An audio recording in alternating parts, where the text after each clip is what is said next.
afternoon. My name's Ken Schwartz. I was the best man for Joe today, and it's fitting and one of the duties of the best man to propose a toast to the bride and groom. My toast is going to be somewhat unusual. I have no, you're not. Somebody tackle him. I have known Joe for about 15 years. He and one of my daughters were buddies in high school. And some of the things that Joe has put himself through and put everybody else through. Joe, you will live through this. You think the wedding was tough. In the bulletin that was passed out, there was a little thing in there about me and my involvement in Joe's life, which wasn't really terrific, but there were some times he needed a little straightening up, and I was usually around to give him some of that. There's also something about the first time I met Joe, and Ken can tell the story. Well, Ken's going to tell the story. The first time I saw Joe and really recognized him was when he was coming to my house to do a little penance and to make an apology for something that he had done. He had a friend named Ralph. Here's the Ralph. Wish he was here. I wish Ralph was here too, because Ralph never did come back to face the music on this, but Joe did.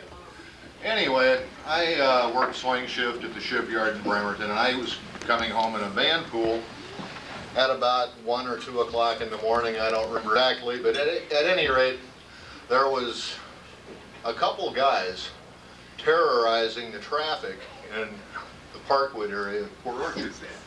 Come here, Suzanne. You're part of this. Come here. Yeah, Suzanne, hey, Suzanne, you're in on this. Now that I know about you, get up here. At any rate, my glimpse of this terrorizing the traffic patterns in Port Orchard was this little red Nash Rambler, a one-of-a-kind item. I mean, it was about a 58, you know, it was old. Hot car. Hot car, yeah.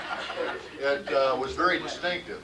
But at any rate, the thing chased my van all around the neighborhood. The driver had a heart condition, and he was really sweating it, because these guys were honking the horn, hollering, yelling, and placing certain parts of their anatomy out the back window. Maybe you should clarify.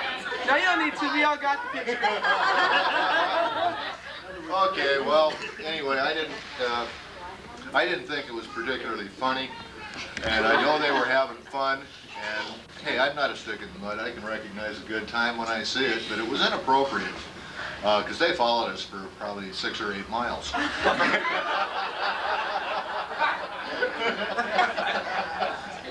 So, anyway, I recognized the car. I'd seen that car parked in front of my house. The young lady standing opposite Wendy is my daughter Suzanne. That's Joe's buddy from high school. Joe and Ralph used to come to my house. I know that little car. And Suzanne, you and your friends are not going to do anything until this guy comes up and makes a formal apology. And with his pants up. Yes, with his pants on. He had to make a formal apology to me, and he had to, gave him a little lecture of about 15 or 20 minutes on being accountable for your actions. At any rate, at the end of the time, and I'll never forget it, Joe walked over and he shook my hand and he said, "Thank you." And that was kind of the beginning of quite a long relationship. And Joe's had some ups and downs, and we'd see him on the high side, and there's always been a hot meal and a place to sleep when he needed it. But You did it right this time. You're, I feel like I married off one of my own kids today. I really do. I mean, Me this- too. In fact, he told us one time that he called his mom and dad once, and I looked at him kind of funny, and he said, "You didn't adopt me, I adopted you." So, anyway, Joe and Wendy, I can't even express how happy I am that you're married. May God give you all of the blessings that He has in store for you, and good luck, Godspeed, and don't forget where we live. To the bride and groom. Yay.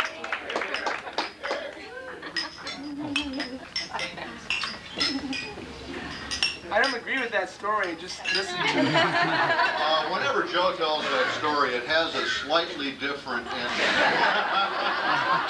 Pardon the pun.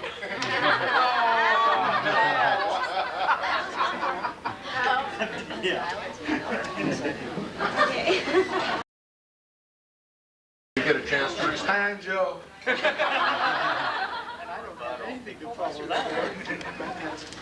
What do I say? Guilty. Guilty.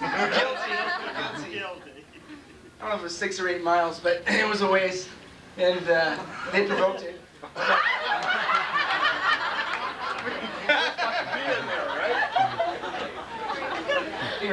I was on my way home from work. I mean, We'll let you off easy though. We won't tell you the story. Hey, we just, gosh, look at this crowd of people. We are truly blessed.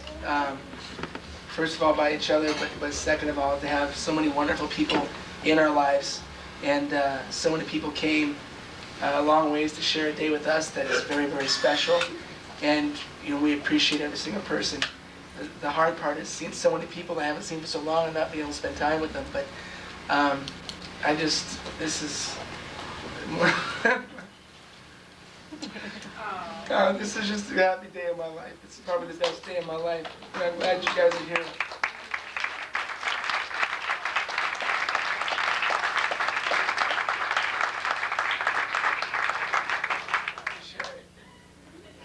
Thank you. I don't know what else to say, Ken. You know, there's so many people, the whole wedding party. Everyone here it has probably, just, at least on my side, shared a different time in my life or a different place in my life, and everyone here is so special in different ways. And I'm really glad that everyone's getting to meet each other, because really the memories that I've built with a lot of you in this room are my treasures throughout my life. And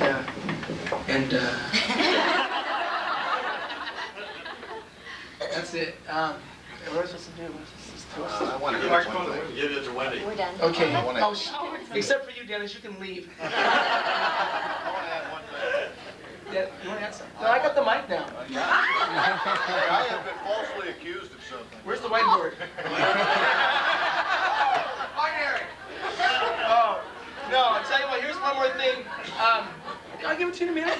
I'm on a roll. Okay. Hold on. Here, you can talk and I'll say something. Okay, I've been falsely accused of being the person who planned that Cracker Jacks thing. That's all you have to say. No. I think, you know, somebody standing next to me wearing a